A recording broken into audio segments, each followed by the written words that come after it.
আমার গিল্ডে যত মেম্বার আছে তাদের জন্য একটা গুড নিউজ আছে। আমার গিল্ড মেম্বার যারা আছে তাদের জন্য একটা গুড নিউজ আছে।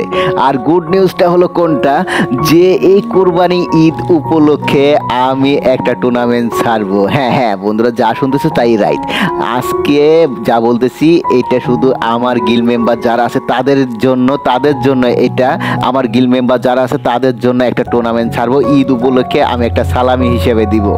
আর এই টুর্নামেন্ট খেলতে হলো অবশ্যই ঈদের দ্বিতীয় দিন বিকেল 6টার দিকে, বিকাল 6টার দিকে 5:30 সবাই রেডি থাকবা। 5:30 সবাই রেডি থাকবা। 6টার দিকে আমাদের 5:30টার সময় টুর্নামেন্ট শুরু হবে। আর গিল্ড মেম্বার যারা আছে শুধু একমাত্র তারাই খেলতে পারবা। তো যদি তোমরা খেলতে চাও তাহলে অবশ্যই কমেন্ট করবা। শুধু আমার গিল্ড মেম্বার যারা আছে তারাই কমেন্ট করবা। আর অবশ্যই 5:30 সবাই রেডি থাকবা, সবাই স্লো থাকবা। তোমাদের জন্য একটা গুড নিউজ, ঈদ সালাম হিসেবে আমি তোমাদের একটা টুর্নামেন্ট ছাড়তেছি। আর টুর্নামেন্টে কি কি থাকবে সেটা অবশ্যই আমি যখন কাস্টমে থাকবো তখন সবাইকে আমি বলে দেব। তো সবাই রেডি থাকো, কে কে টুর্নামেন্ট খেলতে চাও আমার গিল্ড মেম্বার যারা আছো।